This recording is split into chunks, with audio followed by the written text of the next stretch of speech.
Good afternoon, good morning, good evening, everybody. Peace. This is the second, I believe. You know what? No, let's change that. This is the first kickoff of the Unk&OG podcast with the brother Trey Boogie and my brother Mike Jackson in the building. Yes, sir. Before we get into anything, if you don't mind, brother, I'd like you to grab your coffee cup. Yes, sir. I know it's not liquor, but we're just going to toast, man, being here, being alive, and having our first conversation on the couch. Much power. That's Unk Yes, and sir. that's OG. Yes, sir. I just want to say thank you for being here, and thanks for allowing me to have this first podcast. It's a pleasure, man. Thank you. No problem, no problem. I just want to start off first, man, by kind of giving a little background and the premise of why I decided to start this podcast called Unk&OG. I came up in the time where history was everything, a time where your elders that came before you, they taught you how to be what you needed to be, whether you were a man or a woman, a child, an adult. They just basically gave you the game plan of life. There's a line in one of the Common songs. Common's a Chicago rap artist, one of my favorites. He made a statement in one of his raps. He said, "Shorties get the game, but no instructions to assemble." And in these days of times, man, kids have access to a lot of information and a lot of things that nobody is guiding them how to handle it and how to maneuver in life. I wanted to start this podcast to highlight what the elders did for me, and I want to give back. My OGs were everything to me, and now I'm Unk. Now it's my duty to give back. So the premise of this podcast, man, is just to give back. I don't want anything from you. I really want to make the world a better place. I really want to get people thinking a different way. I don't want to highlight the athlete. I don't want to highlight the entertainer. I want to highlight the common man that's really not common, that can give you guidance, that has lived, that has thrived, and has made it essentially. So this is just a podcast to give back, man. I don't want to be long-winded. Again, this is my first podcast. I'm high, I'm off of edibles, so forgive me. But as I keep rolling, we're going to get this shit right. But jump right in, man. Let me introduce my guest, my co-host, my mentor, Mike Slick Jackson in the building. I met this brother through his lovely wife. We used to be co-workers. Great spirit, great heart. Invited me to their home one day, and I met this brother, and we had conversation, man, and it just flowed from there. Yes, it did. This brother has been through a lot. He's come from, when they say come from the bottom to the top, this brother has come from the bottom to the top of the mountain and is continuing to rise. Something that the young, unimpressionable person should look up to and try to attain what this brother has attained in life. I'm going to let him talk more about himself. I want to introduce brother Mike Jackson. Thank you, Trey. How you doing, brother? I'm doing fantastic, man. Thanks for being here. I appreciate those good, pleasure kind to see words, as always. Man. It's a pleasure, man. Yes, so I wanted to highlight a lot of your accomplishments. I was going to do that, but I want you to talk about it. I just kind of want you to introduce yourself, man, where you came from, where you've been, and where you are now. Okay. And we'll go from there. Go from there, my brother. Okay, as my brother Trey says, I'm Mike G from I'm from Chicago, born and raised here at Cook County Hospital. I grew up on the south side of Chicago, Chatham neighborhood. Shout out to Chatham. So-called the middle class. I grew up there in the 50s, late 50s, early 60s, and had a good life. My mom was a nurse. My dad was a Chicago police officer. Was your mom a nurse? She was a nurse at Cook County Hospital. Oh, wow, okay. And then she did private duty. Wow, okay. She was one of the first African-American women that did private duty. She worked for folks up north, way up north in Rogers Park. So, wow. Yeah, wow. She was a RN. Okay. Educated herself at Cook County Hospital. That's where she worked at. She's from Cleveland originally. Okay. But moved to Chicago and went to school. Okay. had me with her Okay, yes, at a sir. young age, and me and her were very close, very close. Mom was very close to her, and after grammar school, I went to Limblom High School in Oh, Chicago. shout out to Limblom Eagles. There you go, mighty Eagles. I'm still mad at my mom to this day. I'm sorry to cut you off, but That's all right. I used to do early involvement at Inglewood. I graduated from Copernicus Okay. on troop. Shout out to That's Copernicus. where my dad went. Oh, wow, man, it's crazy. That's wild. As long as I've been knowing you, this is the first time you've ever said that to me. Yeah. That's crazy. Yeah. But I used to go to early involvement at Limblom because I was kind of smart. Yeah. And but I got enrolled and accepted, but my mom would not let me walk to Limblom because we stayed on 59th and Laughlin. Oh, right down the street. Right down the street, but my mom said the neighborhood was too bad. So she had me bus to damn Hubbard on 62nd and Hamlin through Mexicans, through white folks, through my own people. You know what I'm saying? It worked out. But that was just a funny story, man. Like I got accepted and enrolled, but my mom said the neighborhood was too bad to have me bus. You know, back then Limblom was one of your so-called selective schools. Yes, sir. Because you had to take a test. You had to take a test to get in. Yes, sir. That and Lane Tech. I think Yes, even sir. CVS. I think CVS you had to take a test. I'm not sure, but Yes, I knew sir. definitely. And at first, because Limblom's over there on 61st and Walcott. Yes, sir. And I said, man, I got to go there. It was either go to Limblom or go to Hirsch. Wow, yeah. In the neighborhood, because I grew up like in Chatham. My dad went to Limblom. Oh, man. And so he said, that's where you're going, son. And I went there, and after graduating, I went into the service. I went into the Air Force. Okay. I wanted to go to college down in Clark in Atlanta. But my mom and dad said, your grades not like they want to. Go so to they junior. want to try to pay that money. Yeah, right. We're not. And my dad told me, he said, well, I'm not wasting my money sending you down there. So he gave me a choice.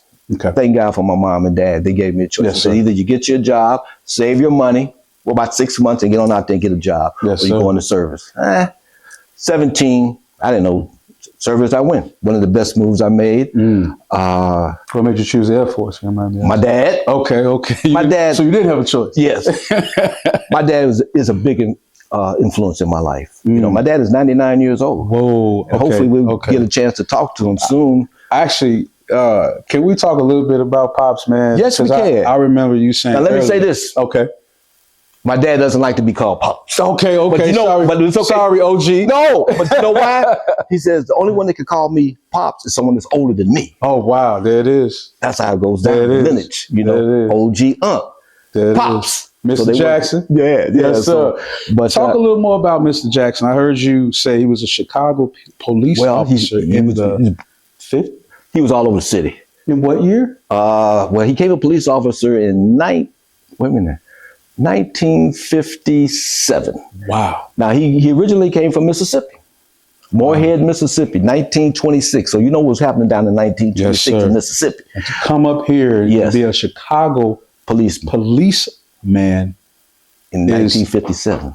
That man has a story of, oh my God. And he never deferred. He stood his strength. You know what I'm saying? He never succumbed to the taunting from the white folks, because man, it was rough back then. They didn't want the brothers and sisters on the job, man. I'm sure. They find all kind of excuses to get them off the job. Your feet are flat. You're not high. You're not tall enough. There are all kind of reasons, you know. But my dad persevered, and he did 30 years on the police department, man. He became a sergeant. That is insane. He's seen a lot of things. And since he didn't succumb to some of the things that they wanted him to do, what they would do is they would transfer him all further south as punishment, or put him on the streets to direct traffic. Continuously make it hard for Absolutely. Quit. My dad stood strong, man. You know, I'm proud of that guy. Yes, sir. I'm proud of that guy. After that, the riots in 1968, a lot of people don't know about that's a real riot. I lived through that. Wow. But you know what, man, Trey?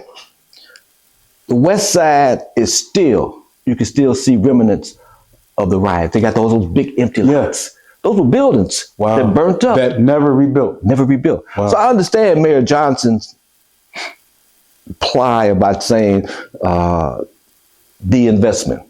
You know, they didn't invest over there. And that was over about 50 years ago. And it's still the same. Nothing's changed. So this is a little bit of my pushback about the investment. Yes. You've had the area for a long time. Who didn't build? That's what I'm talking about. Okay. Who didn't build? Yeah. You had black aldermen there. You had black congressmen there. Because we got to be real. Absolutely. We this is 2026. Yes. We're talking. You say 1968. 68, sir. A lot of us, and I'm one of us. I love us, but a lot of us have been in that area for a long time. Correct me if I'm wrong. Yes. Who stopped us from building? Us. Some would say, "Oh, you don't get a bank loan. Oh no, you know they deny you. They do this." True that. But it's all on us too, man. I mean, you see those stores now, all down Madison Street. They're not black owned. Yeah. Foreigners. But it goes back to your dad, and this is the point of this podcast for me. Everything he'd been through as a Chicago police officer in 1957. You guys know what was going on in 1957. And this man was from Chicago and was a Chicago police officer. Black man, right? Yes, sir. Sent him all over. Yes, sir. Feet too flat. Yes. Your uniform, whatever it may be. Yes. Your teeth Absolutely. not lined up. Absolutely. Man, that man stood 10 toes down 32 years later. 32 years later. No excuses. None. Sorry to cut you off. No, bro. you never cut me off, Trey. We feeding, baby. Man, we let's feeding here, man. Come on, man. We got to pass it on. Let them know the history, man, because it can't get lost. Man, it's trying to get lost. It is getting lost. Man, this is my passion, man. Like his story, her story. Everybody has a story, man. We wouldn't be here without a story. Yeah, Like, definitely. OG, man, man. Look where this brother at, man. Where he came from, Inglewood. Yeah. I came from Chatham. Inglewood over here, 59th and Laugh. You know. Come on, man. You know, and we grew up with prominent people. We working class people, nurses, lawyers, doctors over in Chatham. You know, you had businessmen. You had Johnson and Johnson. People did Ultrasheen. They lived right around the corner from us. 87, right? No, 84th and Michigan. Saltine was on. No. Johnson Product. Johnson. Yeah, that was okay. His house. Yeah. That's what I'm talking about. You know, and this is BT Bob Johnson, right? Who is that? Johnson is what we're talking about. Yeah, Johnson, BT. Johnson and Johnson products, the Afro Sheen, all like that. Remember they used to have on Soul Tree, Afro Sheen, all like that. Okay, these kids ain't gonna remember Google it since y'all like to be on the internet all the time. Yeah, absolutely. And I went to school with his sons, two of his sons. You know, right there. You had a prominent doctor there. You had Mahalia Jackson, the senator. What's his name? The black senator from years ago. What's his name? Lewis? No. Short guy, small guy. He was a senator, and they took it from him. I forgot what his name. It's going to come to me, Trey. But yeah, a lot of professionals, mailmen. Oh, I'm sure. Yeah, I remember policemen, those times. Yeah, you know, professional, middle class. You know, so we had a thriving neighborhood. I didn't lack for anything, man. Yes, sir. My mom and dad, they provided everything for us, man. So it led me to become a Chicago fireman. Yes, sir. You know, I took the test. Yes, sir. I'm sorry to cut you off, but just talk to me. Mom and dad is key. Oh, definitely. Right? Oh, definitely. Because me and you had a similar upbringing. I didn't want for nothing. There were things that I wanted that my parents didn't see the sense of buying. Yes. But the things I needed were always there. Always. Clothes, food, whatever. Didn't miss a meal. Didn't miss a meal. It was always there. So I can't claim a tough upbringing. No, not at all. The key denominators was mom and dad. Absolutely. And this is not a shot at anybody. This is not a shot at the black woman. This is not a shot at the black man. But man, we worked together. We worked. From what I seen, my parents, and I would assume your parents, you saw that relationship. Oh, definitely. Yeah. Definitely, man. They worked together, right? Man. It was a team. Every day wasn't a great day. No, it was a team. It was 50-50, I should say. It wasn't, sometimes it wasn't 50-50. You hear it was me? 60-40. You hear me? You know, but they came together. Come on, man. You know, they would sit down and I would see them in the kitchen. Come on, man. At the end of the month or the beginning of the month. Making those hard decisions. You know what I'm saying? Loved it, man. And that's where I learned from. Right. Did you see them traveling every week? You know what? They didn't try to do too much travel. Did you see them going out to dinner every Friday? Did you see them living the social media life? Not really. You saw them at home raising a family. Raising a family. And you saw the neighborhoods thriving? Absolutely. You saw people's grass cut. Oh, man. You saw the neighbors barbecuing and waving to you? You could go right into their house. You didn't even, no doors locked. Come on, man. You know, block clubs. That's where we came from. They had block clubs on the block. Come on, man. Meet every month, end of the month, each other's house. they had cohesion, man. It started at home. Yeah, it starts at home. Always starts at home, man. It always starts. That's the foundation. That's the foundation, and that's where I got my foundation from, man. From the house, my mom and dad, man. I'm sorry to cut you off. I want you to get back to the fireman story. Oh, well, I took the test after. I always wanted to become get into law enforcement. Like my dad, I was so proud of him, man. I know when I was 11 or 12, I used to shine his shoes for him. And I was so proud of my dad. Yes, sir. You know, because he was a strong black man. Yes, he didn't take no shit. Yes, sir. From nobody. Yes, sir. White man. House protected. Yes, sir. Yes, sir. You know, and I was proud of him, man. I feel strong. Sometimes, I remember one time we went down, he would take me every Thursday downtown to traffic court. And he would, I didn't realize why. You were sitting in traffic court? Sitting in the back. I'm 11, 12 years old. Right. But it was a reason why he brought me there, to see how the justice system was denying black folks. Wow. And he was on the side. Yes. And he showed me, son, this is how you're supposed to, because you could get caught up in this thing. Yes, sir. I didn't know then. Wow. Wow. But my actions proved it, you know. Yeah. I stayed out of trouble, man. You know. I didn't realize my dad used to, back in the 60s, he would take me to the civil rights. Soldier Field, Dr. Martin Luther King came out, and Mahalia Jackson, they did the thing. I'm sitting in Soldier Field. You were there. I was there. I'm 12 years, 11 years old. I don't know why, man. I'd rather be out there playing ball. You know, I want to play ball, man, you know. Wow. He would have me there, sitting there, in the hot sun, beaming on me. Not realizing I'm looking at history, man. And you seen this man with your own eyes. Yes. Wow. Mahalia Jackson singing. I think that year had to be 63, 64. Wow. Maybe a little bit. No, and King got killed in 68. Big riot. That's when the riots came. But my dad, I didn't realize what he was doing. That was amazing. But he realized what he was doing. And you know, I lately, I've been on my I watch crazy YouTube videos every once in a while. And the ones I've been watching recently are people getting pulled over by police. And the police are nice as shit, right? Yeah, they're white, whatever. Seen some black ones too, but the police are nice as shit. But the people crash out. And it's been situations where it should have been the police officer just write a ticket and you're on your way. But you get the belligerent, oh, why you pull me over? I know what I was doing. Yeah. Man, the premise, I'm going to say the premise. Everybody wants to go home, right? Absolutely. Your goal should be to go home. Absolutely. Man, these people pull you over, man, just say, man, you got it. You got it. As an adult, have your shit together. That's it. So when they pull you over, you can stick your chest out, but you ain't got to run your mouth. Absolutely. Just say you got to do what you're going to do and send me on. And I say that to say, because a lot of these people got arrested when they should have just got a ticket at home because they thought they were bigger than the program. Absolutely. Now they had to go sit in jail. Absolutely. You know, think about what they did. But had they had that upbringing like Pops and had a father or a mother who bought them, made them sit and watch how not to behave in real time. Absolutely. Maybe things could be a little better. It would. But I agree with you wholeheartedly, man. And I'm going to tell you, through my whole life, adult life, now I'm going to say this with conviction, I've never been harassed by the police. Now people say, oh, that's because you're light skinned. I mean, give me a break with that bullshit. I know how to conduct myself. Yes, sir. The police come, yes, sir. Yes, sir. Yeah. What do you need? Yeah, my black ass can say the same thing. I've never been harassed by police. You know what I'm saying? I've never had that problem. See, I never had that problem. I'm 51. I'm 72. Never. Yeah. Now they would stop me maybe. Sure. Yes, sir. What do you need? Driver's license. Boom, boom. Yeah. Probably got pulled over while black. Yeah. But it was respectful. Like you say, everybody want to go home, man. Listen. Everybody want to.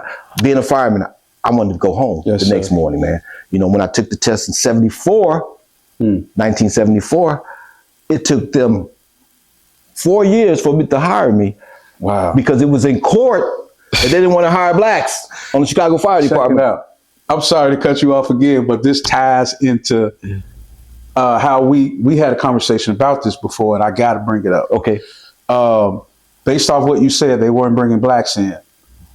I was 27, 28. Lawsuit, City of Chicago. Somebody versus firemen, City of Chicago. They won. So all those blacks that got denied for their test got called back in. You can either take the check or you can go through. I remember and that. Continue the process to be. I remember that academy. process. I took the check. Yes. Because I was already doing pretty good. I was in IT. I was working downtown, an office building. I was cool. I was trying to do that. My cousin took the job. Guess what? He's been in the fire department for, I think, 10 years now. He gets to retire in 5. He came in with 12 years seniority. Absolutely. I remember that. And he's making through the roof money. I remember those guys, 'cause I was on the fire department. So you see how history comes back and why you need to know. Absolutely. So continue on, please. I just had to let the people know how shit ties, together, how, we go through something similar, but because we got people who've been through it before, they can guide us and talk us into how to navigate it going forward, man, and make shit better for you, your family, and the fucking world. That's right. Go ahead, bro. And like I said, 74, I didn't get hired till 1978 because the administration, now this is the city of Chicago, spent millions of dollars to keep blacks off the job. Millions. Mayor Daley, the old Mayor Daley, not the young one. The Pops. Yeah. Dad. I'll call him Pops. Is it Richard? Yeah, is it Richard? Or that's Richard. Yeah, see? And, but they finally hired me in 78. And you were how old at the time? I'm sorry. I was 24. 24. 24. And they did a mass hiring in 77 and 78. Okay. That's when the lawsuit was settled. And they hired me.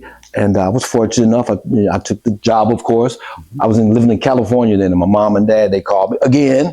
They've always in my life said, son, okay, you're having fun out here. Yeah. It's time for you to get serious. What you gonna do? Okay. And you were in California because of the military? No, I was in California just cooling out. Okay. You had left the military? Yeah, I was out for service. So you ain't had shit to do? I had shit to do. Okay, all right. I say, hey, I went to California, stayed out there, went to New York, went back to Cleveland, visit my sister, moved off her for about 6 months. Okay. Gas was only 50 cents a gallon back then, so I was. So you was driving these places? Yeah, man. Listen. I had nothing. You kids don't want to get out the house these days, man. Come on, man. No GPS, nothing, just a map. San Francisco State. Stop at the gas station, get a map, hey man, follow that interstate. That's how I was, man. Come on, man. That's how it was. Yes, sir. And I finally, like I said, I came back. I became a fireman. My mom, she bought my first outfit because when I didn't have no money. No money. She bought me my first outfit. My fire coat, helmet, and everything like that. Sir. I was able to. I worked at my first job. Simon was in the hood. Okay. On 67th in South Chicago. So that firehouse, 67th South truck Chicago. 30, engine 47. And I was happy, man. I was proud. Then they had the strike in 1980.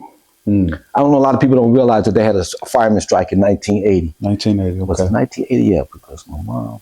Yeah, 1980. And the contract? The contract. Okay. Fireman was only getting like $3,000 a year. But they was making more money on their side jobs as electricians, and we're going to talk about that too. They was electricians, carpenters, welders, roofers. These are white guys. Now you said $3,000 a what? A year.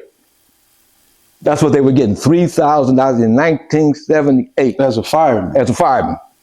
And a policeman too, because the police and the fireman salary was sort of, for sure. And again, guys and ladies, $3,000 a year, not a month, not a week, a year. A year. I just want to highlight how far we've come. At big time. Okay. And they struck, and I didn't strike. Well, the first day I struck, because everybody struck. Okay. The only ones that was working the firehouses were the chiefs, and they were just manning the firehouse. They didn't actually go out and fight the fires. Okay. And so, talk to me, listen, baby. man, I hate to keep cutting you off because I like to, the engineer in me likes to educate the youth, because if you don't give it to them all, they're not going to get it. Absolutely. Striking means you were part of a union. Yes. Right? The firemen had a contract with the city, the union. Yes. Who protects the firemen from, a litany of things. Yeah. And every year there's a contract that comes up that they negotiate pay, benefits, all that type of stuff. So they were at odds. The union and the city were at odds as far as pay or whatever. Absolutely. Right? That's what it was. So the firemen went on strike, meaning they stopped working. Okay. Unheard of. Chicago Fire Department on strike. No, man, the fire department, it was shut down.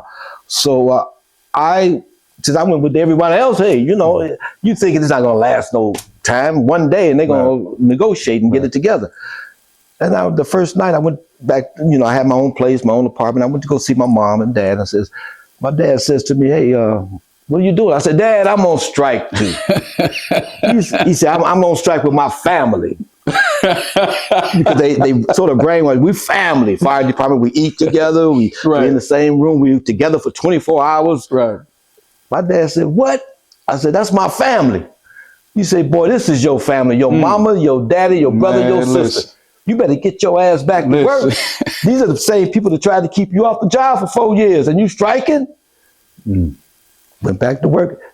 He says, I said, "Well, Dad, you know, I'm gonna take." He said, "Look," he took me to the firehouse. He got my gear, my helmet, all my stuff. Brought you in. He said, "We going down to the Chicago Fire Academy," because they wanted to hire. They was hiring anybody that wanted to be a fireman. You know, anybody. There's an influx of everybody, ex-convicts, everybody. Wow. They just needed somebody to man them stations. Right. And I walked through the academy, and I was getting jeers. "You scab, blah, blah." Scab is someone that breaks the stripe. Scab is someone that does their own thing. They coming in and they say, "Hey, I'm working." Across that line. I crossed the line. My dad was with me. He walked me right in, had a uniform on. Had the police officer. Yes, sir. On, standing tall. Yes, baby. sir. Come on, man. I was so proud, man. Come on, man. You know, I said, "Yeah, Dad, let's go, on, man." You know, he said, "You mess with him, you're messing with me." Man, let's go. You know? Come on, man. And I worked the strike. And you know, the white boys didn't talk to me for about a year. Well, after the strike was over, it was 23 days it lasted. And Jesse Jackson Jr., Sr., he negotiated and they closed it up. Okay. Wow. I went back to the firehouse where I was assigned to. I wasn't running. Right. I'm coming back. Yes, sir. And it got quiet in there. Because every morning we sit around in the kitchen, we drink our coffee, you know, what we're going to do today. It got quiet. So my captain comes to me and says, "Mike, I'm going to talk to you outside." I remember this like it's today. I said, "Yes, sir." He says, "It might not be good for you to be here." Wow. I said, "Why?" Yeah, he didn't say, because they can't say that. Right. But I knew what it was. But I wasn't going. I'm drinking my coffee, sitting there with him. And he says, "You know what, Mike, what we're going to do for you? You could pick any firehouse in the city you want to go to. We're going to see." That's what they were doing to the guys. Because there was only a few guys that stayed in. Right. And see, what would happen sometimes, Brother Trey, is you go to a different firehouse and they got this special phone called the Marshall line. Only to different firehouses. And they'll say, "Hey, this guy's coming in. He's a scab." Oh, so when you get there, they already, icy to you. No food. Wow. They turn down the place. Nobody says, "If you ain't going to eat, nobody's eating." So I said, "No problem." You know what? No problem. I learned 10 toes down. 10 toes down. I didn't succumb to them. What you they want was to doing. inconvenience yourself to make a point to me, you go right ahead, man. I could go 24 hours. Ain't Come no on, problem, man. you know. But they didn't talk to me for about a year. Then finally, one of the white guys says, "You know what, Mike? I respect you, man. Wow. You know, I respect you." So I gave him my respect. So after that, man, I traveled, went to different I worked different firehouses throughout the city. I was fortunate to get promoted to lieutenant. I went into what they call the fire prevention division. That's when I did inspections of Wait, so you went back, you were a fireman, and then you graduated up to lieutenant? Yeah, I got man, we ain't finna get past that, man. Like, come on, man, that mean you put in some work. Yeah, I did. Man. I did. Okay. I did. I worked on just about engine truck, squad. I went back to school. Okay. I got my degree in fire science technology. Man, so you skipped all that, man. This man just went from saying how he stood 10 toes down against not being accepted to the point where if he had to eat, they wouldn't eat, to where he got transferred to the point where they're like, "Man, you can pick where you want to go because we don't like you. We hate you that much." Yes. He stood 10 toes down. Yeah. Persevered, fought, didn't run, didn't back down, didn't complain, didn't cry about it, didn't get on social media camera and cry and want sympathy. This man stood 10 toes down and made it to lieutenant. You hear me? Did a little studying. Worked on self. Got to, man. Talk about it. College. College, went back to school, got the degree in fire science technology. Went to fire prevention. Started out as an instructor. Wait. No, started out as an inspector. Lieutenant, right? Yeah. So lieutenant mean you running shit in the streets? Yeah, a little bit. Yeah, because I was in fire prevention. Okay. So what I did is a little different than being in the firehouse. Man, you off the street. Yeah. Oh, yeah, I'm off the street. Okay, that's what I'm. Yeah, I'm off the streets. Because come on, man, stick your chest out. You the man that when I was in school, you was coming to the school. Yes, sir. Checking, That was me. Hey man, we hit this alarm. Get y'all ass out of here. Come back in and check it. That was me. Come on, man. That was me. That was me. That was definitely me. Yes, sir. Matter of fact, I did one inspection. That was, you know, remember Derrick Rose? Yes, sir. At Simeon. I could say that guy's gonna be a star one day, but he had that little attitude with him, you know. Because I had other guys. I was supervising the inspection. For sure, exactly. I would just go and check, be sure everything was okay. But he was a white shirt. Yeah, yes, sir. White shirt. That's what it was. A white shirt, you know, with a white hat. Yes, sir. And I did that. I was an instructor. Now I came in as an inspector. Okay. And then I guess someone saw, hey, Mike, doing a pretty good job. So I became an instructor. Man, listen. Teaching guys fire prevention. Man. I did that for about 10 years. Moved around, you know, did a little bit of everything. Then I took the test again to become a captain. Man. And I was fortunate enough to become a captain. Wow. You know, on the fire you were a captain? What year? I made captain in 2007. Wow, man. I made lieutenant 19. I know I went downtown. 2000, take 10 years from 2007. But that's when I made lieutenant. And I made captain in 2007. Wow. And I was 52 then. Wow. You had a driver, right? Oh, yeah. No. Oh, okay. I didn't have a driver. So you got your fireman, you got your engineer, you got your lieutenant, you got your captain, you got your chief. The chief at the house had your chief. Gotcha. Yeah, that's it. But you captain. Yeah, I'm captain now. And I made captain, and I was 52, so I had my years, and you got to have 29 years in to get full pension out of this. So that's what it's all about. Yes, sir. The future. That's what it's about. The yes, future. Sir. I had the age. You got to be at least 50. And the state of Illinois saw something in me too. And they said, hey, Mike, look, we want you to become an Illinois State Fire Marshal. Wow. I said, what? He says, yeah, but I have to retire. I says, you know, I don't know, because I was going to take the test to become a chief. Right. And I says, no. I went home. He said, well, look here, go home, talk to the wife about it, see what you think about it. Man, I called him and says, let's do it. Let's do this, man. So I became a state fire marshal. I did that for 10 years. So a state fire marshal, meaning you were at City Hall, you basically was rubbing elbows with the mayor. Definitely. So talk about being well, you know, the fire department and the state, sometimes they are different odds of each other. So I was like the liaison, the in-between guy, you know. So I worked things out. I was in the City Hall, the fire department. That's when it was located down in City Hall. I would go there on a number of times just to get familiar with people. I met a couple aldermen in the area. Shaking hands, kissing babies. That's it. Okay. That's it. I got you. I had even inclinations of getting into politics. Wow. But, you know, I didn't want them to go back too far in my past. Not that I did anything wrong or anything, but man, I didn't need all that scrutiny and everything. So I did like that, man. So after I became the state fire marshal, I did that, and politics came involved again. Because, you know, it was a Democrat. The Republican came into office in the state. Rauner, if people remember Rauner, he was a Republican. So, of course, you know, they want to bring their people in. So they just couldn't fire me, because if they fire me, I got a lawsuit. Right. So they start putting a paper trail on me. I'm not doing my job. And I got 40 years of experience in fire service, but now all of a sudden I'm not doing my job. So, you know what I was vested. Right. You already had your time, man. You know, I said, you know what? And I retired, man. Man, brother. Man, let me first of all thank you for your service. Thank you, man. Thank you for your service, from being a fireman all the way up to being a marshal, man. I loved it, man. Protecting the city, man. I loved it, serving the people, man. Yes, sir. Yes, sir. Smiles on people's faces, man. It was a good career, man. It was a great career. I never missed a check. Man. Raised a family on it. You know, raised a family, health, everything. They're phasing that out now, but that was a good run. And the bottom line, Brother Trey, is I have my health. Man, that's a blessing, brother. God's blessed me with putting that work. You know, he's blessed me putting that work, man. But it was a good run, man. Man, that's a good run, man. I missed it a little bit. I missed it a little bit. Yeah.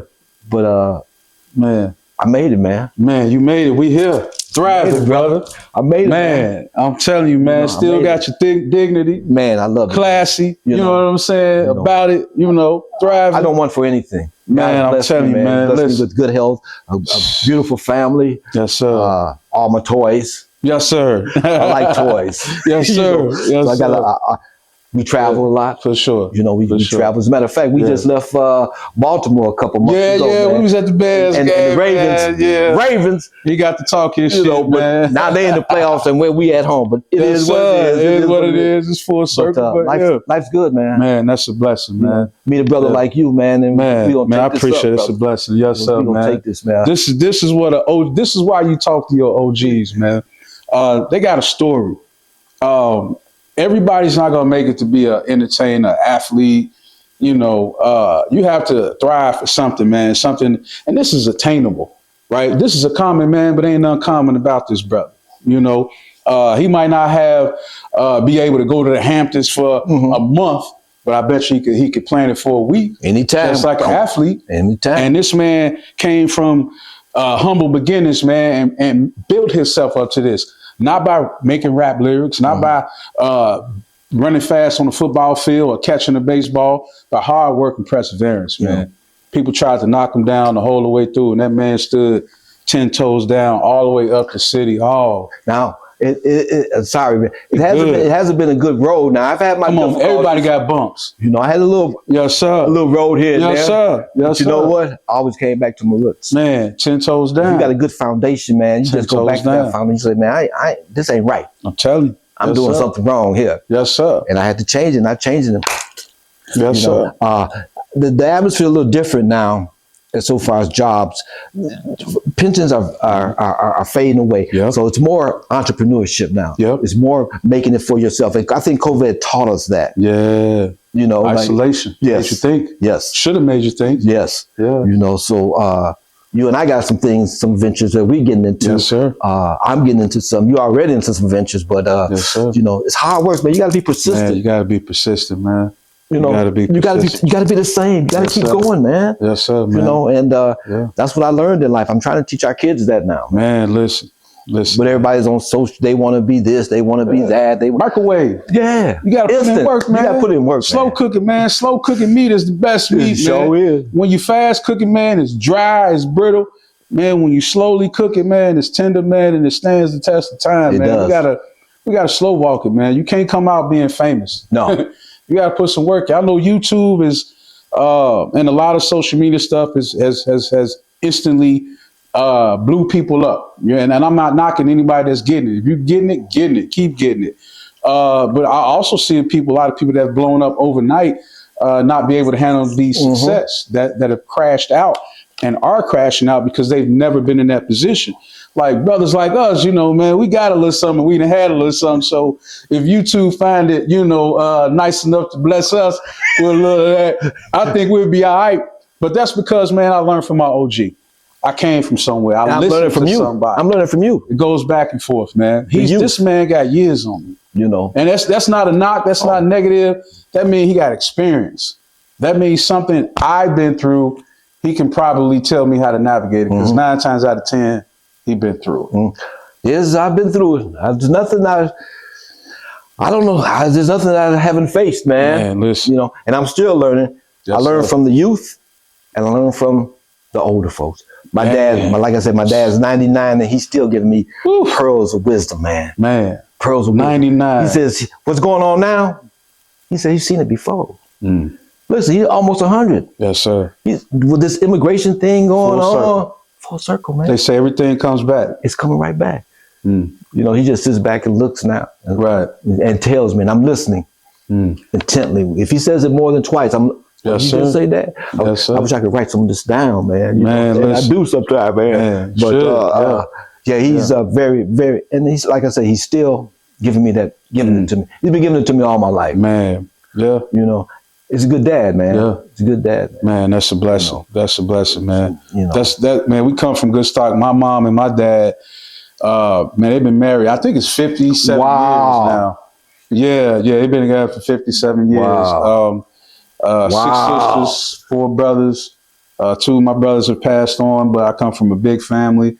Similar upbringing. My dad was there. He was stern. Yeah.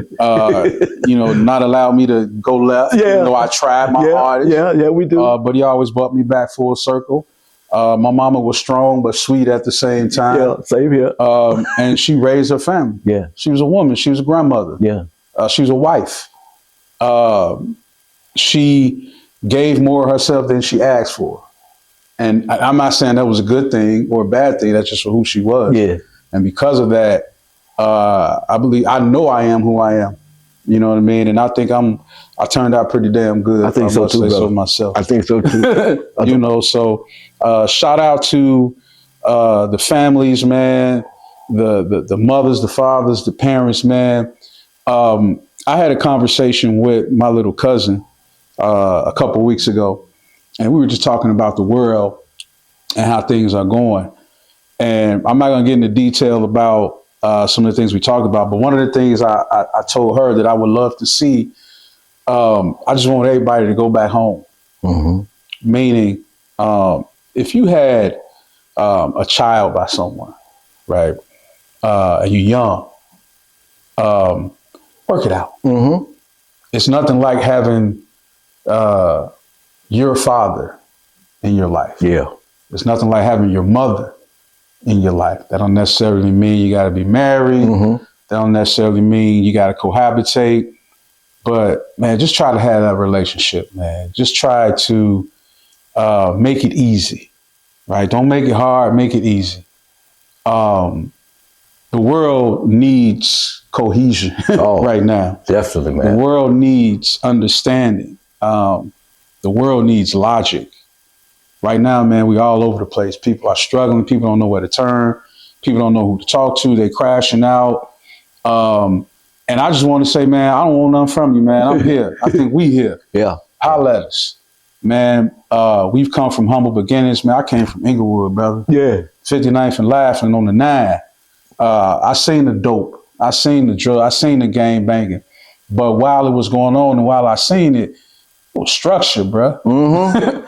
Keyword structure. Even the gang, it was structured. It was structured. Back in the day, man, if you had beef with somebody, if something happened, man, and you pulled out a gun and fired in the crowd, or you hit a child or a kid, you were brought in front of the congregation, right? That's right. All gangs united to bring your ass to the forefront for hitting a kid, for hitting a young lady, or for pushing down an old lady. They brought your ass to the forefront and beat the fuck out of you because you violated the neighborhood. Absolutely. Women, children, elders were off limits. Absolutely. Now, man, the game is rigged. Yeah. You niggas out here wilding, bro. Stop it. Mm-hmm. You know what I'm saying? Man, value something. Yeah. Value something, man. Like, you know, let's just think before we react, man. Get off social media, man. Live in the real world. Reach out for help. I'm telling you right now, man, this is my first podcast, man. If you want to talk, if you're going through something, you're going crazy, you want to crash out, I don't give a fuck what it is. You're going on a job interview, you want to know how to talk, you want to know how to dress. Man, we've been through it. Man, come holler at us. Send me a comment, bro. I'll respond. I promise you I'll respond. I don't want nothing from you. I just want to see the world in a better place. I want to see our kids thriving, right? I really want to see harmony. I ain't on no Martin Luther King shit, man. Yeah. Because I like women and I like smoking weed, so I ain't trying to be righteous. But I do want people to have class and dignity, man, because ain't nothing like it, man. No. Love it, man. Man, ain't nothing like it. You can't buy that, though. Man, you can't buy it, bro. Listen, man, ain't nothing like sitting on the beach, man, on the couch like this, nigga, with a glass in your hand, with your legs crossed like the white folks, man. Yeah. Looking at the sun, man. Yeah. It's a blessing, y'all, to just and it can be done. Just be righteous. It can be done easily, bro. We do it already. We doing it already. Living witnesses, man. You know. So, I just want to say, man, love everybody, man. Talk to somebody, find your way, have class, have dignity, man, give people grace, speak chill. That's it, man. You know, Trey, I was reading, this is just real simple. It says 3 things you got to do every day in life. You got to live. Yes, sir. You got to learn something. Yes, sir. And you got to laugh. Got to, bro. Those 3 things. Got to, man. You know, those 3 things. Just live, meaning be you. Yeah. Learn something every day. Yes, sir. Even if it's from a baby. Yes, sir. And I learned something from a baby to someone that's 100 years old. Man. And laugh, man. I'm telling you. Have a good time. Smile, man. Smile, man. Life's good. I'm telling you. It can be. It's good. You are in control. You control of your it, destiny, man. I promise you. You know, I you promise make your own decisions. You make your own moves. Just take a little work. Yeah. It's hard. It ain't easy. I love working. I love the grind. It's hard. What they say, it gets sharper and sharper. Yes, whatever it is, you know. We got to get back to that village, man. Yeah. We got to get back to that village, and we got to stop turning our heads away from shit. And but the reason we do turn our heads, man, because you young niggas ain't listening, bro. Yeah, no. We try to talk to you, man. We try to get you a little game, man. You want to crash out on us. So now it's like, hey, you got it. You know, right? Yeah. You got it. But I'm here to tell you, man, I'm here for you if you want it. No pause, no diddy. I'm here for you, man. If you want that wisdom, man, you want some structure, you need some guidance, we here for you. You know what I mean? We want you to thrive. We want you to get it. Ain't nobody hating on you. Ain't nobody trying to pull you down or pull you back. We want you to be who you are. Yeah. But we want you to do it with style, with dignity, with class, and we want you to get it. Yeah. And they can. You know, I talk to young folks all the time because I do consulting work with insurance companies with fire codes and stuff like that. And I do a little hustle, man. Little side hustle, you know. And I got to stay busy, man. Retirement doesn't mean you lay around. That's the last thing you want to do. That just makes you grind harder, man. Because you're working on your time. Man. Exactly. You know, you're working on your time. You can do whatever you want. So you got to make it happen, man. Yes, sir. But you just got to stay with it, like you said. You got to stay with it. You got to stay with it. You got to be consistent, man. You got to be consistent. And like I say, consistency brings on success, man. I'm telling you. You know, people look at you, oh yeah, I know what I'm getting from Trey. I know I'm getting top flight from him or whatever. Or you know I'm getting from Mike G. Yeah, I know that. You know, just be consistent. Be fair, man. Yes, sir. And be right. Man, just be right, man. You know, be right, man. It's going to work out. You know, it might not work out today, but it's going to work out. Oh, yes, sir. You got to put that work in. You got to put work in, They man. say faith without works is what? It's dead, man. You got to put that work baby. in, man. Anything you do, you got to work. Yeah. You got to work, you know. Yes, sir. Man, I have so much to talk about. I know we limited on time. And man, we good. This is the first one, man. We just kicking it off, man. I can just keep going and going about anything. I already know. I wish we had a quick Q&A session where people can ask questions. I can feed them, man. We didn't do that, man. Hey, man, comment, give us some questions, man. We'll read your name out. We'll respond to the questions, man. If you got anything you're dealing with, you want some advice, man, we here for you, man. It's free of charge, man. Free. Yeah. We got time because we put in that work. Yeah. You know what I'm saying? Yeah. Again, I promise we don't want nothing from you. Actually, we want you to subscribe, though. We want you to hit that like button and subscribe. That's all we want because, you know, while we doing it, giving out advice for free, it wouldn't mind y'all give us a little something back. And that help us get a little something back, man. Just Absolutely. The click of a button, man. If we saying some things you like, man, man, I love you. I like you. Comment, say, man, thank y'all for giving back. You know, we got a situation when you mind addressing this. Any questions, I'm going through that, man. We here for you, man. Subscribe to Unk&OG podcast, man. We're gonna come back to the table, man. We're gonna have conversations. We're gonna have guests. You know, like I said, I'm trying to stay out the politics, the entertainment, the athlete realm. You know, but if there are some athletes or politicians or entertainers that's actually giving back that want to help the common man, I'll be open to interviewing them. But for right now, man, this channel is about the common man, the brother or sister who got it out the mud, man, and who's just trying to live right and give back and do it the right way. That's all. You know, our youth need to hear this. They do. Right? Everybody can't dribble. Everybody can't pass. Everybody can't rap. Right. A lot of motherfuckers can't talk. Yeah. But you can work. You can do something with your hands. You can do something, man. With your mind. Yeah, you can do something. You can, know? Man. Don't say I can't do it. You can do it. I'm telling you. And we here to guide you. We got resources. Man. We know people. We can direct you to people. That's what this podcast is about, man. This podcast is about growth. And we're going to do it with class. And we're going to do it with dignity. Yes. You know what I'm saying? That sounds good. So, man, thank y'all, man. We love y'all, man. Thank Mike Jackson, man. Like I said, we'll be back. To talk a little bit more about our life, what we've been through, talk to some other people, just share our experiences and answer your questions. And man, just kind of go from there, man. And we can do anything from A to Z. I'm telling you, man. I'm telling you, I've seen it. I've done we plug on some real shit. You know what I'm saying? But man, love y'all. Mike Jackson, man. Pleasure, man. Thank you, Trey. Look forward to talking to you again, man. Thank you, sir. I appreciate OG, that. man, in the building, man. Thank you. I'll see you. You know what I'm saying? I could go out and play with my toys. I'm telling you, this could be you, man. If you stand 10 toes down, man, make it happen, man. Salute. Unk&OG out. Peace out.